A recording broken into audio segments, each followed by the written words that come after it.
Vamos lá, o Vasco divulgou os bastidores da vitória emocionante contra o América. E teve mais uma pessoa que previu o gol do Payet. Teve, cadê? Clima de união para garantir o acesso. Nos bastidores do Vasco, o Maicon foi mais uma vez essencial, não apenas em campo, como também no vestiário para motivar a equipe. O medo te impossibilita de viver coisas boas.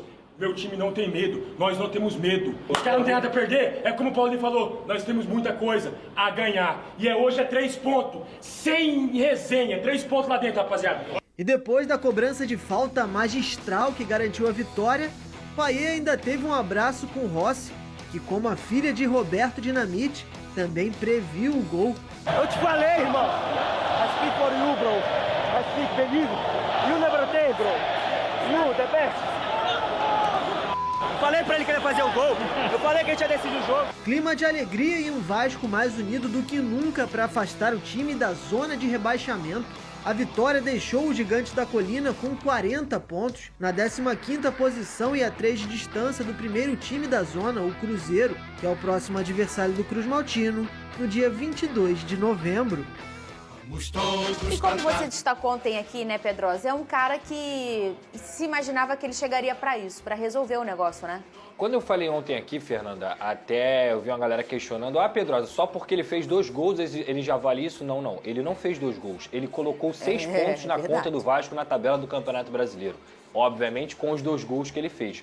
Só que quando você calcula esse valor, o Payet ganha mais de 1 milhão, por exemplo, que a gente estava falando aqui do Gabigol. Ele ganha mais de 1 milhão para fazer exatamente isso. Só que você pensar numa queda e pensar numa permanência, o prejuízo é muito maior. Então já valeu ter o Payet aqui só pelos 6 pontos que ele conquistou. Se o Vasco não tivesse o Payet hoje, sabe quantos pontos o Vasco estaria? Com 34, atrás do Goiás na zona de rebaixamento. Então é esse cara. E não adianta assim, se. Não. Tava 0x0 contra o Fortaleza, ele foi lá e fez o gol. Verdade. Tava 1x1 contra o América Mineiro, ele foi lá e fez o gol. Então é um cara que veio pra isso, recebe pra isso, tem que corresponder sim, a cobrança não vai deixar de acontecer porque é o Payet, mas a gente sempre fala aqui, a adaptação é tudo no futebol. E não é a adaptação de um jogador sul-americano que já é difícil, é a adaptação de um cara francês, que vivia em outro ambiente, em outra realidade, que não fala a língua portuguesa. Você fala espanhol, é muito mais fácil para você entender o português e vice-versa. Agora, vai falar francês, vai entender, vai se comunicar com os companheiros num ambiente que é calor pra caramba. Ele entrou contra o Cuiabá, estava 50 graus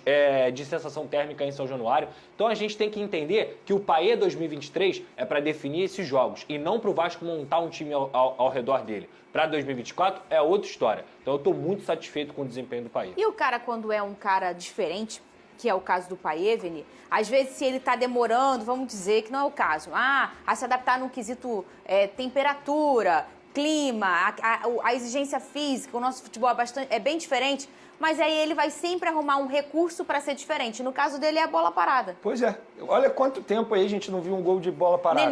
Não, o Vasco não sofre com isso há tanto tempo, mas né? Mas o futebol brasileiro caiu sim, muito. Com certeza. E exatamente foi o que ele fez. E Pedrosa, quando você contrata um jogador como esse com alto custo, óbvio que você espera isso que ele vem fazendo dentro de campo, decidir partidas. Mas é todo um combo, todo um projeto. A internacionalização da marca. Concordo. Hoje o Vasco é muito mais falado verdade. No futebol europeu, sobretudo lá na França, Ele por conta passou do lá Payet. na França, Exatamente. ele passou... O Vasco está sendo isso. acompanhado por jornalistas chilenos, Tem francês que argentinos vem, e franceses. Exatamente. Por causa do Ramon e do Verratti, no caso do chileno, o Medel que é um ídolo no Chile, e o Payet em relação à França. Então é todo um combo que você contrata, não é só apenas o que ele faz dentro de campo. E é óbvio, ele vai evoluir muito mais ainda. Tem todo um processo de aprendizagem, é o futebol brasileiro. Tem gramado também, porque isso conta. Com certeza o Payet não jogava em gramados horríveis que vem jogando aqui no futebol brasileiro. Então são vários fatores. Eu confesso que eu esperava até menos dele nesse momento de temporada. Eu esperava que fosse um processo muito maior de adaptação ao futebol brasileiro.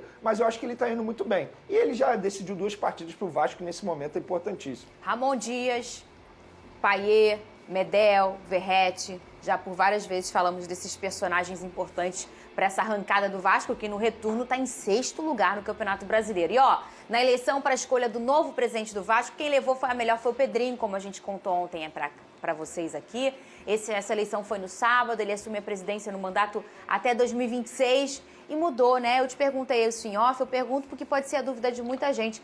agora não é mais aquela eleição indireta, né, o estatuto mudou, né? O estatuto mudou, então você hoje tem a eleição, tanto é que ele foi anunciado como o presidente do Vasco pelo próprio CRVG, que hoje é a associação.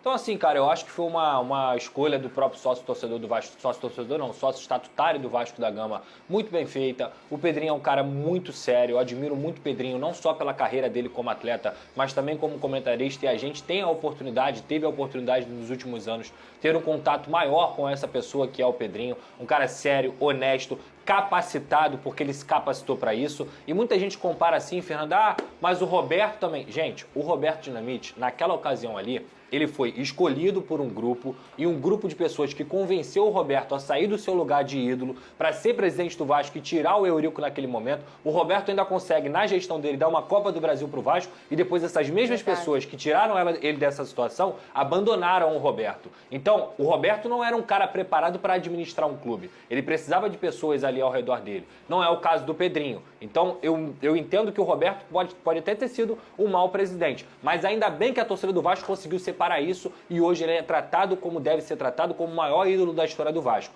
O Pedrinho é um cara, além de ser ídolo, capacitado, sério e que tá com pessoas boas ao redor dele também. Então, boa sorte aí o Pedrinho nesse triênio. E tem algumas coisas hoje, ainda mais num clube como o SAF, né, que é o Vasco da Gama, que são importantes para você eleger um presidente.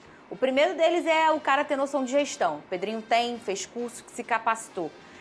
Gestão de pessoas. O Pedrinho tem também, é um cara que sabe falar com o atleta, falar com as pessoas, é um cara super humilde.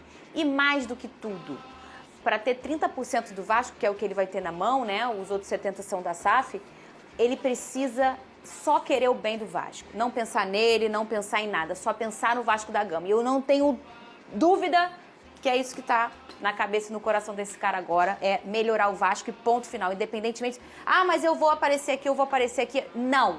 Pedrinho não é um cara vaidoso, Pedrinho está pensando no Vasco e isso é o mais importante. Que sorte de vocês vascaínos de terem um cara como o Pedrinho. Estamos agora felizes. Posso só falar uma coisa aqui, Fernanda? Parabenizar a produção que trouxe o Pedrinho aqui, porque durante o final de semana muito vascaíno me parou na rua agradecendo, a gente conseguiu tirar várias dúvidas.